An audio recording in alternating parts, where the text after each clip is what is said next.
ಎಲ್ಲರಿಗೂ ನಮಸ್ಕಾರ. ಈ ವಿಡಿಯೋನಲ್ಲಿ ನಾನು ಫೈನಲ್ ಅಕೌಂಟ್ಸ್ ಆಫ್ ಬ್ಯಾಂಕಿಂಗ್ ಕಂಪನೀಸ್ದು ಒಂದೆರಡು ಪ್ರಾಬ್ಲಮ್ನ ಹೇಳಿಕೊಡ್ತೇನೆ. ಮೊದಲಿಗೆ ಪ್ರಾಬ್ಲಮ್ಸ್ನ ಕಲ್ತ್ಕೊಳ್ಳೋದಕ್ಕಿಂತ ಮುಂಚೆ ನೀವು ನಂದು ಒಂದು ವಿಡಿಯೋ ಮಾಡಿದ್ದೆ, ಅದರಲ್ಲಿ ಫಾರ್ಮ್ಯಾಟ್ ಆ್ಯಂಡ್ ಶೆಡ್ಯೂಲ್ಸ್ನ ಎಕ್ಸ್ಪ್ಲೈನ್ ಮಾಡಿದ್ದೀನಿ. ಅದನ್ನು ನೀವು ನೋಡಿಕೊಂಡು ಫಾರ್ಮ್ಯಾಟ್ ಶೆಡ್ಯೂಲ್ಸ್ನ ನೋಟ್ ಡೌನ್ ಮಾಡಿಟ್ಕೊಳ್ಳಿ. ಇಲ್ಲದಿದ್ದರೆ ನಿಮಗೆ ಪ್ರಾಬ್ಲಮ್ಸ್ನ ಸರಿಯಾಗಿ ಅರ್ಥ ಮಾಡ್ಕೊಳ್ಳೋದು ಕಷ್ಟ ಆಗುತ್ತೆ. ಸೊ ಫಾರ್ಮ್ಯಾಟ್ ಆ್ಯಂಡ್ ಶೆಡ್ಯೂಲ್ ನಿಮ್ಮ ಕೈಯಲ್ಲಿ ರೆಡಿ ಇದ್ಮೇಲೆ ಈ ಪ್ರಾಬ್ಲಮ್ದು ಎಕ್ಸ್ಪ್ಲನೇಷನ್ ಕೇಳಿಸ್ಕೊಂಡ್ರೆ ಸ್ವಲ್ಪ ಸುಲಭ ಆಗುತ್ತೆ. ಅದು ಒಂದು. ಆ್ಯಂಡ್ ಈ particular question Mangaluru university BCom exams 6th semester BCom exams 2017 and 2019 ಎರಡು ಕ್ವೆಶ್ಚನ್ ಪೇಪರಲ್ಲೂ ಆಲ್ಮೋಸ್ಟ್ ಸಿಮಿಲರ್ ಕ್ವೆಶ್ಚನ್ ಬಂದಿದೆ. ಸೊ ಈಗ ಪ್ರಾಬ್ಲಮ್ ಎಕ್ಸ್ಪ್ಲನೇಷನ್ ಶುರು ಮಾಡೋಣ. ಇಲ್ಲಿ ನೀವು ನೋಡ್ಬೋದು ABC ಬ್ಯಾಂಕ್ ಲಿಮಿಟೆಡ್ದು ಟ್ರಯಲ್ ಬ್ಯಾಲೆನ್ಸ್ ಕೊಟ್ಟಿದ್ದಾರೆ. ಸೊ ಟ್ರಯಲ್ ಬ್ಯಾಲೆನ್ಸ್ನಲ್ಲಿ ಫಸ್ಟ್ ಐಟಮ್ ಇರೋದು ಪೇಯ್ಡ್ ಅಪ್ ಕ್ಯಾಪಿಟಲ್. ಸೊ ನೀವು ಯಾವಾಗಲೇ ಒಂದು ಅಬ್ಸರ್ವ್ ಮಾಡ್ಬೋದು, ಎನಿ ಕ್ಯಾಪಿಟಲ್ ಅಂದರೆ ಈಕ್ವಿಟಿ ಶೇರ್ಸು ಅಥವಾ ಪ್ರಿಫರೆನ್ಸ್ ಶೇರ್ಸ್ದು ಯಾವುದೇ ಪೇಯ್ಡ್ ಅಪ್ ಕ್ಯಾಪಿಟಲ್ ಇದ್ರೂ it goes to schedule 1 which is capital. It's a liability, ಅದಕ್ಕೆ ಅದು ಕ್ರೆಡಿಟ್ ಬ್ಯಾಲೆನ್ಸ್ ಇದೆ.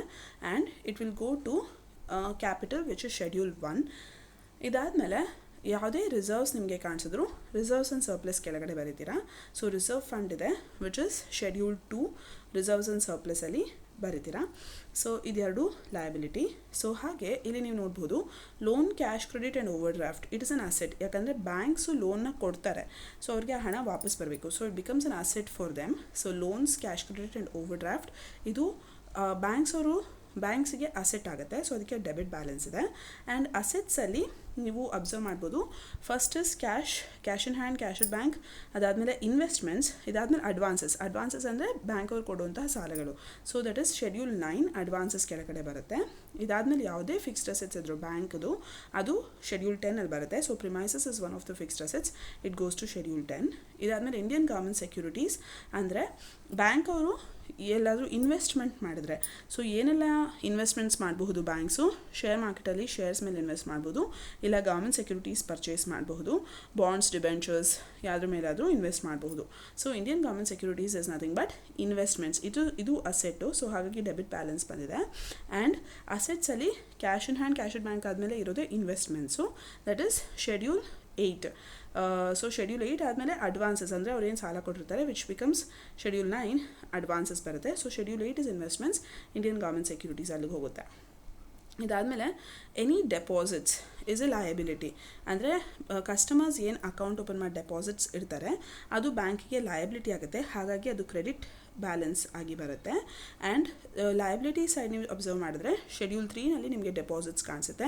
ಸೊ ಇವೆಲ್ಲವೂ deposits, current deposits, fixed deposits, savings bank deposits and recurring deposits ಇವೆಲ್ಲ schedule 3ನಲ್ಲಿ ಬರುತ್ತೆ. ಇದಾದಮೇಲೆ ನಿಮಗೆ ಡೆಬಿಟ್ ಬ್ಯಾಲೆನ್ಸ್ ಇದೆ, but this is not an asset. Salary paid is an expense for the organisation. So ಹಾಗಾಗಿ ಎಕ್ಸ್ಪೆನ್ಸಸ್ಸಲ್ಲಿ ನೀವು ಅಬ್ಸರ್ವ್ ಮಾಡ್ಬೋದು ಇನ್ಕಮ್ ಆ್ಯಂಡ್ ಎಕ್ಸ್ಪೆಂಡಿಚರ್ಸ್ ಬರೋದು P&L ಅಕೌಂಟಲ್ಲಿ. ಆ್ಯಂಡ್ P&L ಅಕೌಂಟ್ಗೆ ಸಂಬಂಧಪಟ್ಟಂತಹ ಶೆಡ್ಯೂಲ್ಸ್ 13, 14, 15, 16. ಯಾಕಂದರೆ ಫಸ್ಟ್ 12 ಶೆಡ್ಯೂಲ್ಸು ನಿಮ್ಮ balance sheet schedules. 13, 14, 15 and 16 are P&L account schedules. So ಈಗ ಎಕ್ಸ್ಪೆನ್ಸಸ್ ಬರೋದು P&L ಅಕೌಂಟಲ್ಲಿ.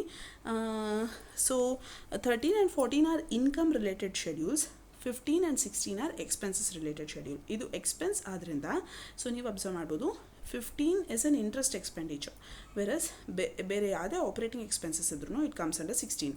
ಸೊ ಹಾಗಾಗಿ salary comes under schedule 16. And ಹಾಗೆ similarly rent, rates and taxes, general expenses ಇವೆಲ್ಲ operating expenses which goes to schedule 16. So ಇದಾದಮೇಲೆ interest and discount, this is an income. So it's again P&L ಅಕೌಂಟ್ದು related schedule ನೋಡಬೇಕು which is schedule 13. ಯಾಕಂದರೆ ನಾನು schedule 13 is interest earned. So interest earned ಕೆಳಗಡೆ ನೀವು interest and discount ಎಲ್ಲ ತೋರಿಸ್ತೀರಾ. So any income will have a credit balance. Liability ಮತ್ತು ಇನ್ಕಮ್ಗೆ ಕ್ರೆಡಿಟ್ ಬ್ಯಾಲೆನ್ಸ್, ಅಸೆಟ್ ಮತ್ತು ಎಕ್ಸ್ಪೆನ್ಸಸ್ಗೆ ಡೆಬಿಟ್ ಬ್ಯಾಲೆನ್ಸ್ ಇರುತ್ತೆ. ಸೊ ಇಂಟ್ರೆಸ್ಟ್ ಆ್ಯಂಡ್ ಡಿಸ್ಕೌಂಟ್ಗೆ ಕ್ರೆಡಿಟ್ ಬ್ಯಾಲೆನ್ಸ್ ಇದೆ. ಸೊ ಹಾಗಾಗಿ it is nothing but income which is schedule 13. Interest, discount, ಆಮೇಲೆ ಇನ್ಕಮ್ ಆನ್ ಇನ್ವೆಸ್ಟ್ಮೆಂಟ್ ಬಿಟ್ಟು ಇನ್ನು ಯಾವುದೇ ಇನ್ಕಮ್ ಇದ್ರೂ ಶೆಡ್ಯೂಲ್ 14ಗೆ ಹೋಗುತ್ತೆ. ಇದಾದಮೇಲೆ ಬಿಲ್ ಪರ್ಚೇಸ್ಡ್ ಆ್ಯಂಡ್ ಡಿಸ್ಕೌಂಟೆಡ್. ನಾನು ಆಲ್ರೆಡಿ ಅಡ್ವಾನ್ಸಸ್ ಶೆಡ್ಯೂಲ್ ನೀವು ಚೆಕ್ ಮಾಡ್ಕೊಳ್ಬೋದು ನಿಮ್ಮ ಕೈಲಿದ್ರೆ. That schedule 9 is advances. ಅದ್ರ ಕೆಳಗಡೆ ನೀವು ಬಿಲ್ ಪರ್ಚೇಸ್ಡ್ ಆ್ಯಂಡ್ ಡಿಸ್ಕೌಂಟೆಡ್ ಅಂತ ಬರಿತೀರಾ. It is an asset which comes under schedule 9 advances. So bill purchased and discounted ನಾನು ಆಲ್ರೆಡಿ ಫಾರ್ಮ್ಯಾಟ್ ವೀಡಿಯೋನಲ್ಲಿ ಎಕ್ಸ್ಪ್ಲೇನ್ ಮಾಡಿದ್ದೀನಿ ಅದೇನು ಅಂತ. ಅದು ಯಾಕೆ ಅಸೆಟ್ ಆಗುತ್ತೆ ಅಂದರೆ ಬ್ಯಾಂಕರ್ಗೆ ದುಡ್ಡು ಬರಬೇಕು, ಇನ್ನು ಬಿಲ್ ಅಗೇನ್ಸ್ಟಾಗಿ ಅವನಿನ್ನು ದುಡ್ಡು ಕಲೆಕ್ಷನ್ ಮಾಡ್ಕೊಳ್ಬೇಕು. ಸೊ ಹಾಗಾಗಿ ಅವನು ಅದನ್ನು ಅಸೆಟ್ ಕೆಳಗಡೆ ತೋರಿಸ್ತಾನೆ. So this comes under advances. ಇದು ನೀವು ಫಾರ್ಮ್ಯಾಟ್ದು ವೀಡಿಯೋ ನೋಡಿದ್ರೆ ನಿಮ್ಗೆ ಇದನ್ನ ಕ್ಲಿಯರಾಗಿ ಅರ್ಥ ಆಗುತ್ತೆ.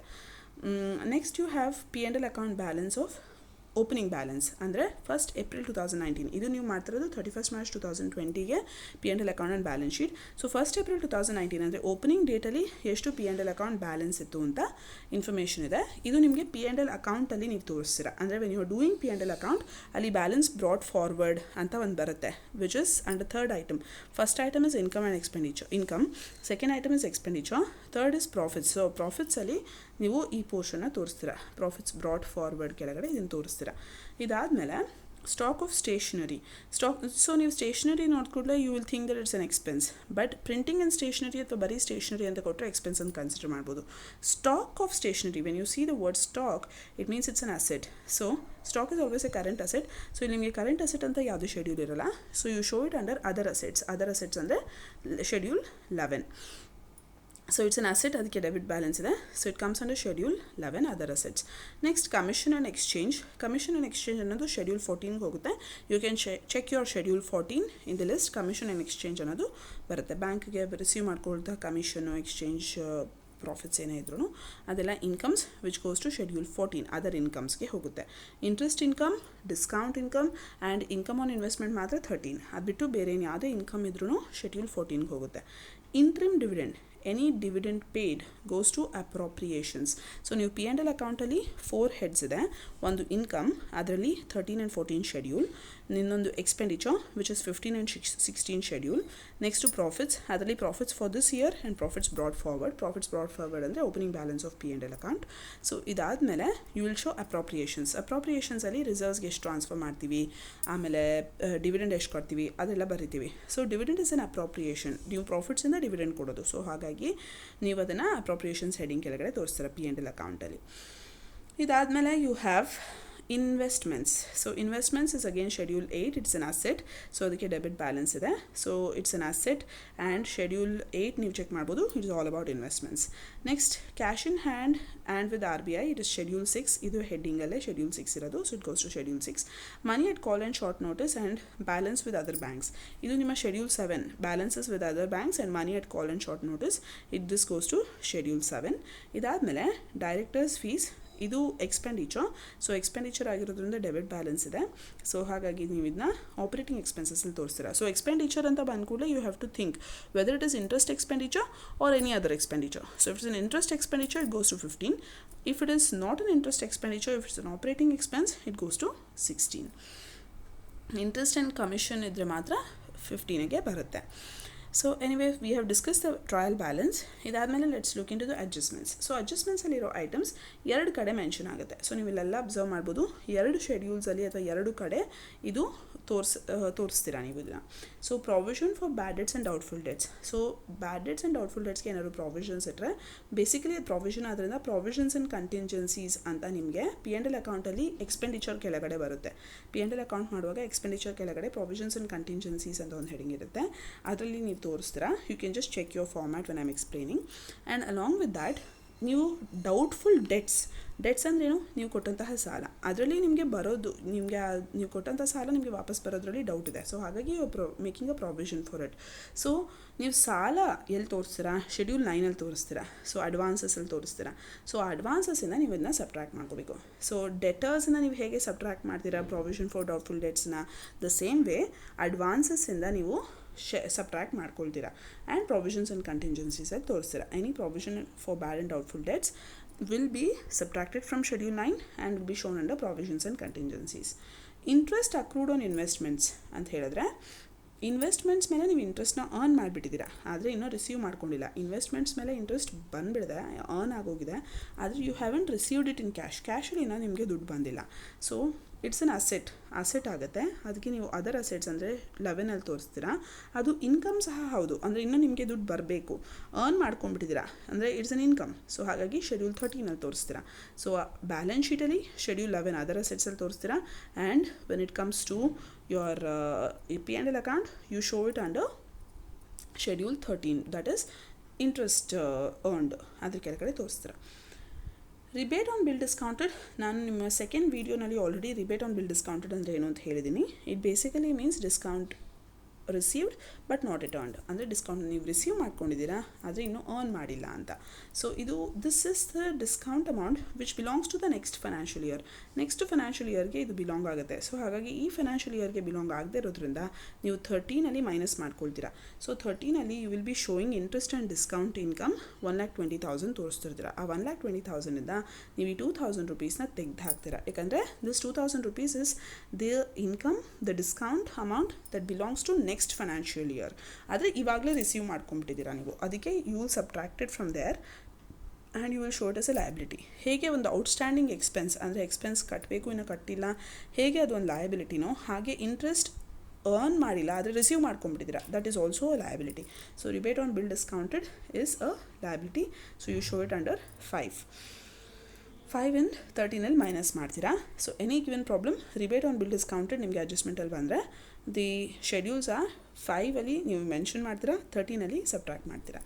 ಔಟ್ಸ್ಟ್ಯಾಂಡಿಂಗ್ ರೆಂಟ್ ಅಂದರೆ ರೆಂಟ್ ಕಟ್ಟಬೇಕು ಕಟ್ಟಿಲ್ಲ. So it's a liability. So ಅದರಲ್ಲಿ ನೀವು 5ಅಲ್ಲಿ ತೋರಿಸ್ತೀರಾ ಅದರ್ ಲಯಬಿಲಿಟೀಸಲ್ಲಿ. ಆ್ಯಂಡ್ 16ಅಲ್ಲಿ ಆ್ಯಡ್ ಮಾಡ್ಕೊಳ್ತೀರಾ. ಯಾಕೆ 16? ರೆಂಟ್ ಎಲ್ಲಿ ತೋರಿಸೋದು?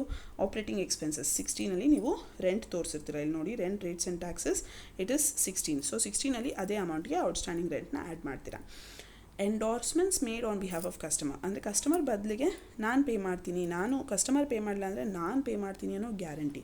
So this acceptances and endorsements on behalf of customers ಏನಾದ್ರು ಇದ್ದರೆ ಅದು contingent liability 12 off balance sheet item. ಅದು ಆಫ್ ಬ್ಯಾಲೆನ್ಸ್ ಶೀಟ್ ಅಂದರೆ ಬ್ಯಾಲೆನ್ಸ್ ಶೀಟ್ ಟೋಟಲ್ ಮಾಡಿದ ನಂತರ ಬರೆಯುವಂತಹ ಐಟಮ್. ಸೊ ಅಲ್ಲಿ ಒಂದೇ ಕಡೆ ತೋರಿಸ್ತೀರಾ, ಇನ್ನೆಲ್ಲೂ ಏನೂ ಎಫೆಕ್ಟ್ ಆಗಲ್ಲ ಈ ಪರ್ಟಿಕ್ಯುಲರ್ ಅಮೌಂಟ್. ಇದಾದಮೇಲೆ last adjustment is provide statutory reserve at 20% statutory reserve maintain ಮಾಡಿ ಅಂತ ಹೇಳಿದ್ದಾರೆ. ರಿಸರ್ವ್ಸ್ ಅಂತ ನೋಡಿದ ಕೂಡಲೇ it is schedule two reserves and ಸರ್ಪ್ಲಸಲ್ಲಿ ತೋರಿಸ್ಬೇಕು. ಪ್ಲಸ್ ಇದು ರಿಸರ್ವ್ಸ್ಗೆ ನೀವು ಟ್ರಾನ್ಸ್ಫರ್ ಮಾಡೋದು ಪ್ರಾಫಿಟ್ಸ್ ಬಂದ ನಂತರ. ಸೊ ಹಾಗಾಗಿ ಇಟ್ಸ್ ಅನ್ ಅಪ್ರಾಪ್ರಿಯೇಷನ್. ಸೊ ಇದು P&L ಅಕೌಂಟಲ್ಲಿ ಅಪ್ರಾಪ್ರಿಯೇಷನ್ಸ್ಗೆ ಹೋಗುತ್ತೆ ಆ್ಯಂಡ್ ಶೆಡ್ಯೂಲ್ 2ಗೆ ಹೋಗುತ್ತೆ. So let's start looking at the problem. As I said, it's May 2017 and May 2019 Mangaluru university BCom exams question paper problem. So ಈಗ schedule 1. So ನೀವು ಇವಾಗ schedules ಬರೀತಾ it's quite simple, ಯಾಕಂದರೆ ನೀವು ಇಲ್ಲಿ ಆಲ್ರೆಡಿ ನಂಬರ್ಸ್ ಹಾಕ್ಬಿಟ್ಟಿರ್ತೀರ. You have to just check out the numbers. ಇಲ್ಲಿ ಏನು ಇವಾಗ ಎಲ್ಲಿ 1 ಇದೆ, ಇಟ್ಸ್ ಓನ್ಲಿ 1 ಹಿಯರ್. ಸೊ ಇದೊಂದೇ ಕಡೆ ಇರೋದು. ಸೊ ಈ ಅಮೌಂಟ್ನ ತೆಗೆದು ಅಲ್ಲಿ ಬರೀತೀರಾ ಅಷ್ಟೇ. So you just write share capital 5 lakhs. Similarly schedule 2 you can check. Schedule 2 ಎಲ್ಲಿ ಬರುತ್ತೆ? It's only reserve fund that you have. In full ನೀವು ಚೆಕ್ ಮಾಡಬಹುದು. ಇದು ಬಿಟ್ಟರೆ ನಿಮಗೆ ಇಲ್ಲಿ ಶೆಡ್ಯೂಲ್ 2 ಬರುತ್ತೆ. ಸ್ಟ್ಯಾಚ್ಯುಟರಿ ರಿಸರ್ವ್ಸ್ಗೆ 20% ಟ್ರಾನ್ಸ್ಫರ್ ಮಾಡಬೇಕು ಅಂತ. ಸೊ ನೀವು ರಿಸರ್ವ್ ಫಂಡ್ 2,50,000 ಅವರೇ ಕೊಟ್ಟಿದ್ದಾರೆ, ಬರ್ಕೊಳ್ತೀರಾ. ಸ್ಟ್ಯಾಚ್ಯುಟರಿ ರಿಸರ್ವ್ಸ್ಗೆ 20% ಟ್ರಾನ್ಸ್ಫರ್ ಮಾಡಬೇಕು ಅಂತ ಹೇಳಿದ್ದಾರೆ. But you do not know 20% of profits ಎಷ್ಟು ಅಂತ, ಪ್ರಾಫಿಟೇ ಎಷ್ಟು ಅಂತ ಇನ್ನೂ ಗೊತ್ತಿಲ್ಲ. Because we haven't still done P&L account. So ಹಾಗಾಗಿ ನೀವೇನು ಮಾಡ್ತೀರಾ, ಇದನ್ನು ಹಾಗೆ ಖಾಲಿ ಬಿಡ್ತೀರಾ. When you are initially doing the schedules, you will not be able to find out how much is statutory reserve, because P&L account ಮಾಡಿದ್ಮೇಲೆ ಇದು ಎಷ್ಟು ಅಂತ ಗೊತ್ತಾಗೋದು. ಅದಕ್ಕೆ ನಾನು ಇದನ್ನ ಸ್ಟಾರ್ ಮಾರ್ಕ್ ಹಾಕಿದ್ದೀನಿ. ಅದ್ರ ಜೊತೆಗೆ any given problem, whenever you are writing reserves and surplus, you should write P&L account balance. ಅಂದರೆ ಈ ವರ್ಷದಲ್ಲಿ ಪ್ರಾಫಿಟ್ ಆ್ಯಂಡ್ ಲಾಸ್ ಅಕೌಂಟಲ್ಲಿ ಎಷ್ಟು ಬ್ಯಾಲೆನ್ಸ್ ಇದೆ ಅದನ್ನು ಬರೀಬೇಕು. ಸೊ ಇದು ಪ್ರಾಫಿಟ್ ಆ್ಯಂಡ್ ಲಾಸ್ ಅಕೌಂಟ್ ಮಾಡಿದ ಮೇಲೆ ನಮಗೆ ಸಿಗುವಂಥದ್ದು. ಸೊ ಅದಕ್ಕೆ ಇದು ಎರಡೂ ಅಮೌಂಟ್ಸ್ಗೂ ಸ್ಟಾರ್ ಮಾರ್ಕ್ ಹಾಕಿದ್ದೀನಿ. ಈ ಅಮೌಂಟ್ಸ್ ನಿಮಗೆ ಸಿಗೋದು, ಈ ಅಮೌಂಟ್ಸ್ ಎಷ್ಟು ಅಂತ ಗೊತ್ತಾಗೋದು ನೀವು P&L ಅಕೌಂಟ್ ಮಾಡಿದ ಮೇಲೆ. ಅಲ್ಲಿ ತನಕ ಇದು ಎಷ್ಟು ಅಂತ ಗೊತ್ತಾಗಲ್ಲ. So initially you have to write schedule two reserves and surplus, reserve fund 2,50,000, statutory reserve and P&L account balance. ಇಷ್ಟು ಮಾತ್ರ ಬರೆದಿಡಬೇಕು. ಇದು ಎರಡರದ್ದು ಅಮೌಂಟ್ಸು ನಿಮಗೆ ಆಮೇಲೆ ಎಷ್ಟು ಅಂತ ಗೊತ್ತಾಗುತ್ತೆ. So you have to keep it as it is. ಇದಾದಮೇಲೆ ಶೆಡ್ಯೂಲ್ 3 ಹೋಗಿ. So you can observe in the question schedule 3 ಇದಿಷ್ಟೇ ಬಂದಿರೋದು, ಇನ್ನು ಎಲ್ಲೂ ಥ್ರೂ ಔಟ್ ಶೆಡ್ಯೂಲ್ 3 ಕಾಣಿಸ್ತಾ ಇಲ್ಲ. ಅದು ಬಿಟ್ಟರೆ schedule 4 is borrowings. That also you can observe schedule 4 ಬಂದೇ ಇಲ್ಲ. ಇನ್ಫ್ಯಾಕ್ಟ್ ಶೆಡ್ಯೂಲ್ 4 ಎಲ್ಲೂ ಇಲ್ಲ. ಎಂಟೈರ್ ಕ್ವೆಶ್ಚನಲ್ಲಿ ನೀವು ಚೆಕ್ ಮಾಡ್ಬೋದು, you can not see schedule 4. So ಹಾಗಾಗಿ ಶೆಡ್ಯೂಲ್ 3ನಲ್ಲಿ ಇರುವಂಥ ಐಟಮ್ಸ್ನೆಲ್ಲ ಬರ್ಕೊಳ್ತೀರಾ. That is nothing but deposits, current deposits, fix deposits, savings bank deposit, recurring deposits, amount ಬರೆದು ಟೋಟಲ್ ಮಾಡಿ ಇಡ್ತೀರಾ. ಶೆಡ್ಯೂಲ್ 4 ಇಲ್ಲ, ಒಂದು ಐಟಮು ಇಲ್ಲ ಪ್ರಾಬ್ಲಮಲ್ಲಿ ಶೆಡ್ಯೂಲ್ 4ಗೆ ಸಂಬಂಧಪಟ್ಟಿದ್ದು. So you don't mention schedule 4, directly you will move on to schedule 5 which is other liabilities and provisions. ಈಗ ನೀವು ಶೆಡ್ಯೂಲ್ 5 ಚೆಕ್ ಮಾಡಬಹುದು. Here you have schedule 5.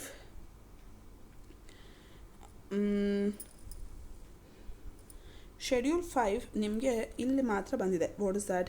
Rebate on bill ಡಿಸ್ಕೌಂಟೆಡಲ್ಲಿ ಬಂದಿದೆ ಆ್ಯಂಡ್ ಔಟ್ಸ್ಟ್ಯಾಂಡಿಂಗ್ ರೆಂಟಲ್ಲಿ ಬಂದಿದೆ, ವಿಚ್ ಇಸ್ ಅಡ್ಜಸ್ಟ್ಮೆಂಟ್ಸಲ್ಲಿ rebate on bill discounted is a liability. ಅಂದರೆ discount which is already received but not yet earned, ಇನ್ನೂ ಅರ್ನ್ ಮಾಡ್ಕೊಂಡಿಲ್ಲ ಬಟ್ ರಿಸೀವ್ ಮಾಡ್ಕೊಂಡಿದ್ದಾರೆ. So it becomes a liability. And outstanding rent ಕಟ್ಟಬೇಕಿತ್ತು, ಕಟ್ಟಿಲ್ಲ. So ಇದೆರಡು ಆಲ್ಮೋಸ್ಟ್ ಈಕ್ವಲ್ ಆಗುತ್ತೆ, outstanding expenses and income received in advance. So ಹಾಗಾಗಿ ಇದೆರಡೂ ನೀವು ಶೆಡ್ಯೂಲ್ 5ಅಲ್ಲಿ ತೋರಿಸ್ತೀರಾ, rebate on bill discounted and outstanding rent. ಇದು ನಿಮಗೆ ಅಡ್ಜಸ್ಟ್ಮೆಂಟ್ಸಲ್ಲಿತ್ತು, ಟ್ರಯಲ್ ಬ್ಯಾಲೆನ್ಸಲ್ಲಿ ಇರಲಿಲ್ಲ. So schedule 6 and schedule 7. So let's have a look at the trial balance. So ಇಲ್ಲಿ ನೀವು ಕಂಪ್ಲೀಟ್ಲಿ ಚೆಕ್ ಮಾಡಿದ್ರೆ ಶೆಡ್ಯೂಲ್ 6 ಇಲ್ಲಿದೆ, cash in hand and with RBI. Money at call and short notice is schedule 7. Balance with other banks is schedule 7. ಅದು ಬಿಟ್ಟರೆ ಇನ್ನು ಇಲ್ಲೆಲ್ಲೂ schedule 6 and 7 ಇಲ್ಲ. So directly you can write schedule 6ಅಲ್ಲಿ cash and balance with RBI, cash in hand ಎಲ್ಲ ಇದರಲ್ಲಿ ಬರುತ್ತೆ. And balance with other banks and money at call and short notice schedule 7ಅಲ್ಲಿ ಬರುತ್ತೆ, ವಿಚ್ ಇಸ್ ದಿಸ್. ಈಗ ನಿಮ್ಮ schedule 8 is investments. So ಇಲ್ಲಿ ನೀವು ಅಬ್ಸರ್ವ್ ಮಾಡ್ಬೋದು 8 ಎಲ್ಲಿ ಬರುತ್ತೆ, ಒಂದು ಇಂಡಿಯನ್ ಗೌರ್ಮೆಂಟ್ ಸೆಕ್ಯೂರಿಟೀಸ್, ಇನ್ನೊಂದು investments 50,000.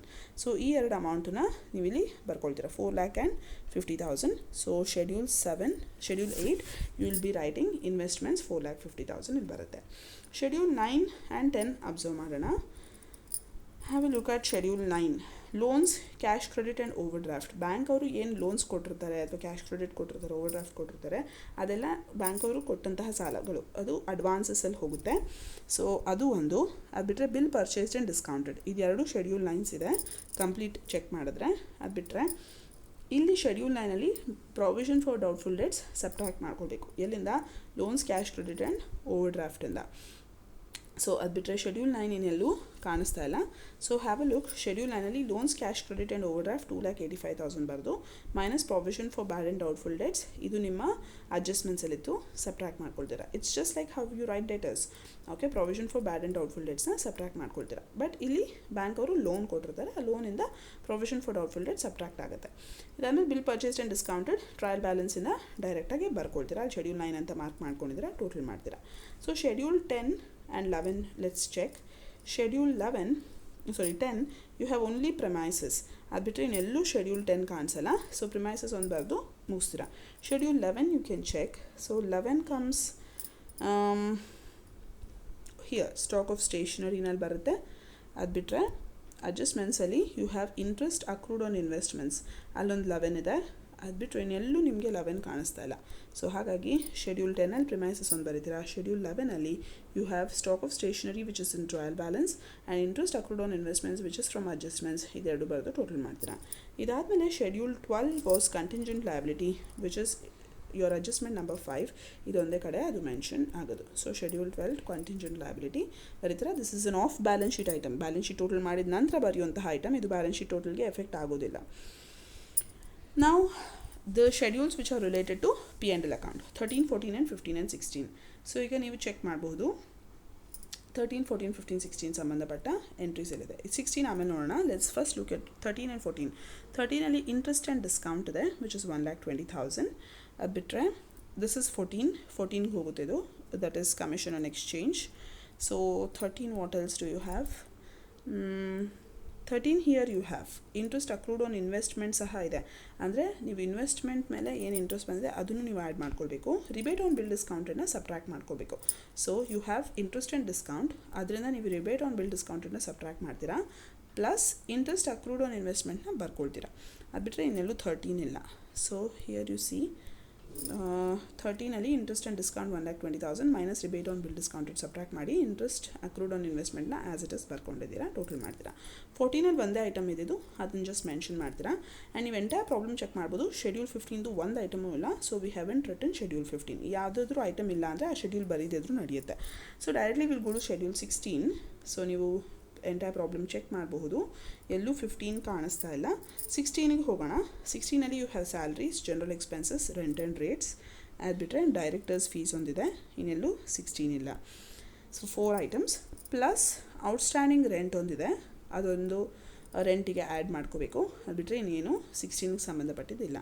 So you have salaries, general expenses, rent and ರೇಟ್ಸ್ಗೆ ಔಟ್ಸ್ಟ್ಯಾಂಡಿಂಗ್ ರೆಂಟ್ನ ಆ್ಯಡ್ ಮಾಡ್ತೀರಾ, ಡೈರೆಕ್ಟರ್ಸ್ ಫೀಸ್, ಇಷ್ಟೇ ಐಟಮ್ಸ್ ಇರೋದು. ಇದಾದಮೇಲೆ ಪ್ರೊವಿಷನ್ಸ್ ಆ್ಯಂಡ್ ಕಂಟಿಂಜೆನ್ಸೀಸ್ ಅನ್ನೋದು ಎಕ್ಸ್ಪೆಂಡಿಚರ್ ಕೆಳಗಡೆ ಬರುತ್ತೆ ಹೆಡ್ಡಿಂಗು, ಇದಕ್ಕೇನು ಶೆಡ್ಯೂಲ್ ಇಲ್ಲ. ಸೊ ಇದರಲ್ಲಿ ನೀವು ಪ್ರೊವಿಷನ್ಸ್ ಆ್ಯಂಡ್ ಕಂಟಿಂಜೆನ್ಸೀಸಲ್ಲಿ ಈ ಪ್ರಾಬ್ಲಮಲ್ಲಿ ಒಂದೇ ಪ್ರಾವಿಷನ್ ಇರೋದು. There is no provision for tax, it's only provision for bad and doubtful debts 1,500. ಅದು ಬಿಟ್ಟರೆ ಇನ್ನೆಲ್ಲೂ ಪ್ರಾವಿಷನ್ಸ್ ಆ್ಯಂಡ್ ಕಂಟಿಂಜೆನ್ಸಿ ಸಂಬಂಧಪಟ್ಟ ಐಟಮ್ ಇಲ್ಲ. ಸೊ ಹಾಗಾಗಿ ನೀವು ಇದೊಂದೇ ಬರೆದು ಮುಗಿಸ್ತೀರಾ. ನಾವು you go ahead with P&L account. It's very simple to prepare a P&L account. ಯಾಕಂದ್ರೆ ನಿಮ್ಗೆ ಈ ಫಾರ್ಮ್ಯಾಟ್ ಗೊತ್ತಿದ್ರೆ just write it as it is. ಇಲ್ಲಿರೋ ಶೆಡ್ಯೂಲ್ಸ್ಗೆ ಅಮೌಂಟ್ಸ್ ಫಿಲ್ ಮಾಡ್ತಾ ಹೋದರೆ ಆಯಿತು. ಶೆಡ್ಯೂಲ್ 13 ಇಸ್ ಇಂಟ್ರೆಸ್ಟ್ ಅರ್ನ್ಡ್, ಇದ್ರದ್ದು ಅಮೌಂಟ್ ಎಷ್ಟು 1,24,000. You can check it here. 1,24,000 ನೀವು ಕ್ಯಾಲ್ಕುಲೇಟ್ ಮಾಡಿ ಇಟ್ಟಿದ್ದೀರಾ. ಸೊ ಕ್ವಶನಲ್ಲಿ ಏನೆಲ್ಲ 13 ಅಂತ ನೀವು ನಂಬರ್ಸ್ ಮೆನ್ಷನ್ ಮಾಡಿರ್ತೀರ, ಅಲ್ಲಿರೋ ಐಟಮ್ಸ್ನೆಲ್ಲ ತೊಗೊಳ್ಳೋದು, ಆ್ಯಡ್ ಮಾಡೋದು ಅಷ್ಟೇ. ಅಂದರೆ ಇಟ್ಸ್ ರಿಬೇಟ್ ಇದ್ದರೆ ಸಬ್ಟ್ರಾಕ್ಟ್ ಮಾಡಿರ್ತೀರಾ, ಇಂಟ್ರೆಸ್ಟ್ ಅರ್ನ್ಡಲ್ಲಿ, ದಟ್ ಇಸ್ ಇಂಟ್ರೆಸ್ಟ್ ಆ್ಯಂಡ್ ಡಿಸ್ಕೌಂಟಲ್ಲಿ ರಿಬೇಟ್ ಸಬ್ಟ್ರಾಕ್ಟ್ ಮಾಡ್ತೀರಾ. ಬೇರೆ ಯಾವ 13 ಐಟಮ್ ಇದ್ದರೂ ಆ್ಯಡ್ ಮಾಡ್ಕೊಳ್ತೀರಾ. So 1,24,000 you write. And schedule 14 is 8,000. So you can see it 1,24,000 plus 8,000, 1,32,000. So income side ಮುಗೀತು. The first part is done. Next is expenditure. ಎಕ್ಸ್ಪೆಂಡಿಚರಲ್ಲಿ ನಿಮಗೆ you have 2 schedules and 1 provisions and contingency. Schedule 15 ಒಂದು item ಇರಲಿಲ್ಲ, so will write it nil. Schedule 16 at 60,500 and then provisions and contingencies 1,500. So 60 nil, 60,500, 1,500 ಇಷ್ಟೂ ಮೂರೂ ಬರೀತೀರಾ. Total ಮಾಡಿದ್ರೆ 62,000 ಬರುತ್ತೆ. ಈಗ income minus expenditures ಮಾಡಿದ್ರೆ 1,32,000 ಮೈನಸ್ 62,000 ಮಾಡಿದ್ರೆ will be getting profits for the year. This is the third part. Income, expenditure ಆದಮೇಲೆ profits or losses. So net profits or loss for the year ಅಂದರೆ 1,32,000 income minus expenditure gives you profits for this year. ಈ ವರ್ಷದಲ್ಲಿ 70,000 ರೂಪಾಯಿ profit ಆಗಿದೆ. ಆದರೆ profit and loss brought forward ಅಂತ ಹೇಳಿದ್ರೆ opening balance of P&L trial ಬ್ಯಾಲೆನ್ಸಲ್ಲಿ ಕೊಟ್ಟಿದ್ರು. So you can check it out here. P&L ಅಕೌಂಟ್ದು ಓಪನಿಂಗ್ ಬ್ಯಾಲೆನ್ಸ್ ಇಲ್ಲಿದೆ 16,000. ಇದನ್ನು ನೀವು ಇಲ್ಲಿ ಮೆನ್ಷನ್ ಮಾಡ್ತೀರಾ, P&L ಬ್ರಾಡ್ ಫಾರ್ವರ್ಡ್. ಸೊ ಇದೆರಡು ಟೋಟಲ್ ಮಾಡಿದ್ರೆ ನಿಮ್ಮ ಹತ್ರ 86,000 ಟೋಟಲ್ ಪ್ರಾಫಿಟ್ಸ್ ಇದೆ. ಆ ಪ್ರಾಫಿಟ್ಸಲ್ಲಿ ಏನೆಲ್ಲ ಅಪ್ರೋಪ್ರಿಯೇಷನ್ಸ್ ಇಡ್ತೀರಾ, ಎಷ್ಟು ರಿಸರ್ವ್ಸ್ಗೆ ಟ್ರಾನ್ಸ್ಫರ್ ಮಾಡ್ತೀರಾ, ಎಷ್ಟು ಡಿವಿಡೆಂಡ್ ಕಟ್ತೀರಾ ಅಂತ. ಸೊ ನಿಮಗೆ ಟ್ರಾನ್ಸ್ಫರ್ 20% ಟು ರಿಸರ್ವ್ಸ್ ಅಂತ ನಿಮಗೆ ಲಾಸ್ಟ್ ಅಡ್ಜಸ್ಟ್ಮೆಂಟಲ್ಲಿ ಮೆನ್ಷನ್ ಆಗಿದೆ. You can just check the question. So 20% ಯಾವ್ದ್ರ ಮೇಲೆ ಇಡಬೇಕು, 70,000 ಮೇಲೆ 20% ಇಡಬೇಕು. ಸೊ 70,000 ಮೇಲೆ 20% ಈ ವರ್ಷದ ಪ್ರಾಫಿಟ್ಸ್ ಮೇಲೆ. ಹಿಂದಿನ ವರ್ಷದ ಪ್ರಾಫಿಟ್ಸ್ ಮೇಲೆ ರಿಸರ್ವ್ಸ್ ಇಡೋಂಗಿಲ್ಲ, ಬಿಕಾಸ್ ಹಿಂದಿನ ವರ್ಷದಲ್ಲಿ ಆಲ್ರೆಡಿ ನೀವು ಇಟ್ಬಿಟ್ಟಿರ್ತೀರ ರಿಸರ್ವ್ಸ್ನ. ಸೊ ಹಾಗಾಗಿ ಈ ವರ್ಷದ ಪ್ರಾಫಿಟ್ಸ್ ಮೇಲೆ ಮಾತ್ರ ನೀವು 20% ರಿಸರ್ವ್ಸ್ ಇಟ್ಟರೆ 14,000 ರಿಸರ್ವ್ ಬರುತ್ತೆ. ಇದನ್ನು ನೀವು ಈ 14,000ನ ಹೋಗಿ ಶೆಡ್ಯೂಲ್ 2 ರಿಸರ್ವ್ಸ್ ಆ್ಯಂಡ್ ಸರ್ಪ್ಲಸಲ್ಲಿ ಬರ್ಕೋತೀರಾ. ಇವಾಗ ನಿಮಗೆ ಗೊತ್ತಾಗ್ತಿರೋದು ರಿಸರ್ವ್ಸ್ ಸ್ಟ್ಯಾಚ್ಯೂಟರಿ ರಿಸರ್ವ್ ಅಮೌಂಟ್ ಎಷ್ಟು ಅಂತ. ಸೊ ಅಲ್ಲಿ ತನಕ ನಿಮ್ಗೆ ಗೊತ್ತಿರಲ್ಲ. ಇಂಟ್ರಿಮ್ ಡಿವಿಡೆಂಡ್ ಟ್ರಯಲ್ ಬ್ಯಾಲೆನ್ಸಲ್ಲಿ ಕೊಟ್ಟಿದ್ದಾರೆ, ಅದನ್ನ ಆ್ಯಸ್ ಇಟ್ ಇಸ್ ಬರ್ಕೊಳ್ತೀರಾ 17,000. So how do we get this balance carried forward? ಇದು ಹೇಗೆ ಸಿಗುತ್ತೆ? ನೀವು ಈ 86,000ನ ಆ್ಯಸ್ ಇಟ್ ಇಸ್ ಇಲ್ಲಿ ಟೋಟಲಲ್ಲಿ ಬರ್ಕೊಳ್ಳಿ. 86,000 minus 14,000 minus 17,000 gives you 55,000. 86,000 total ಪ್ರಾಫಿಟ್ಸಲ್ಲಿ 14,000 ರಿಸರ್ವ್ಸ್ ಟ್ರಾನ್ಸ್ಫರ್ ಮಾಡಿದ್ವಿ, 17,000 ಡಿವಿಡೆಂಡ್ ಕಟ್ಟಿದ್ವಿ, 55,000 ಮಿಕ್ಕಿದೆ. ಸೊ ಇದನ್ನು ನೀವು ಬ್ಯಾಲೆನ್ಸ್ ಶೀಟಲ್ಲಿ ತೋರಿಸ್ತೀರಾ ಶೆಡ್ಯೂಲ್ 2 ಕೆಳಗಡೆ. So schedule 2 if you observe, ನೀವು ರಿಸರ್ವ್ ಫಂಡ್ ಆಲ್ರೆಡಿ ಟ್ರಯಲ್ ಬ್ಯಾಲೆನ್ಸಲ್ಲಿತ್ತು. ಸ್ಟ್ಯಾಚ್ಯೂಟರಿ ರಿಸರ್ವ್ ಕ್ಯಾಲ್ಕುಲೇಷನ್ ಮಾಡಿದ್ರಿ P&L ಅಕೌಂಟಲ್ಲಿ, ಅದಾದಮೇಲೆ ಬರ್ಕೊಳ್ತೀರಾ. P&L ಅಕೌಂಟ್ ಬ್ಯಾಲೆನ್ಸ್ 55,000 ಬಂತು. ಲಾಸ್ಟಲ್ಲಿ balance carried forward to balance sheet ಅಂತ ಏನಿದೆ ಆ ಅಮೌಂಟ್ನ ಇಲ್ಲಿ ಬರೀತೀರಾ. ಇದು ನೆಕ್ಸ್ಟ್ ಇಯರ್ P&L ಅಕೌಂಟ್ ಮಾಡುವಾಗ ಇದನ್ನು ಮುಂದೆ ನೀವು ಓಪನಿಂಗ್ ಬ್ಯಾಲೆನ್ಸ್ ಆಫ್ P&L ಅಂತ ತೋರಿಸ್ತೀರಾ. ಅಂದರೆ 2021 31st March 2021ಗೆ ನೀವು P&L ಅಕೌಂಟ್ ಮಾಡುವಾಗ this will be balance, opening balance of P&L account. Nevertheless let's move on to balance sheet. So ಈಗ ಬ್ಯಾಲೆನ್ಸ್ ಶೀಟಲ್ಲೂ ಅಷ್ಟೇ same as it is. This format remains as it is. There will be no change at all, but the amounts you have to check out. So ಇಲ್ಲಿಗ schedule 1 ನೋಡಿ, you can see schedule 1 you have 5 lakhs. Schedule 2 ಈಗ ನೀವು P&L account ಮಾಡಿದ್ಮೇಲೆ total ಮಾಡಿರ್ತೀರಾ 3,19,000. Schedule 3 is 2,95,000. Schedule 4 ಇಲ್ಲ. Schedule 5 2,500. So the same thing you will write here. 5 lakhs, 3,19,000. Schedule 3 is 2,95,000. Schedule 4 alilla amount nil. Schedule 5 is 2,500. Total is this much. ಹಾಗೆ 6, 7, 8, 9, 10 and 11 ನೀವು total ಮಾಡಿ ಬರೀತೀರಾ, ಅಂದರೆ ಬರ್ಕೊಳ್ತಾ ಹೋಗ್ತೀರಾ. ಸೊ 6 is 1,93,000, 7 is 80,000, ಇದೆಲ್ಲ assets. 8 is 4,50,000, 9 is 3,29,500, 10 is 50,000, 11 is 14,000. So ಇದಿಷ್ಟು as it is you will write down. And 6, 7, 8, 9, 10, 11 ಇಷ್ಟು schedules total amount ಬರ್ಕೊಳ್ತೀರಾ. So this should tally, ಈ ಟೋಟಲ್ ಟ್ಯಾಲಿ ಆಗಬೇಕು. ಸೊ ಟೋಟಲ್ ಟ್ಯಾಲಿ ಆದಮೇಲೆ ನೀವು ಕಂಟಿಂಜೆಂಟ್ ಲಯಬಿಲಿಟಿ ಅಂತ ಜಸ್ಟ್ ಆಫ್ ಬ್ಯಾಲೆನ್ಸ್ ಶೀಟ್ ಎಲ್ಲ ಮುಗಿಸಿ ಟೋಟಲ್ ಎಲ್ಲ ಮಾಡಿ ಟ್ಯಾಲಿ ಆದಮೇಲೆ ನೀವು ಜಸ್ಟ್ ಈ ಕಂಟಿಂಜೆಂಟ್ ಲಯಬಿಲಿಟಿನ ಮೆನ್ಷನ್ ಮಾಡ್ತೀರಾ ಅಷ್ಟೇ. ನಿಮ್ಮ ಟೋಟಲ್ಗೆ ಯಾವುದೇ ರೀತಿ ಎಫೆಕ್ಟ್ ಆಗಲ್ಲ, ಯಾಕಂದರೆ ಈ ಲಯಬಿಲಿಟಿ ಪೇ ಮಾಡಬೇಕಾಗಿ ಬರಬಹುದು ಅಥವಾ ಮಾಡ್ದೇನೂ ಇರಬಹುದು. So it's a liability which may or may not occur. So hagagi adu it's an off balance sheet item. So here ends first problem of this particular chapter. So if you have any doubts, please leave the comments in the comment section below. Thank you.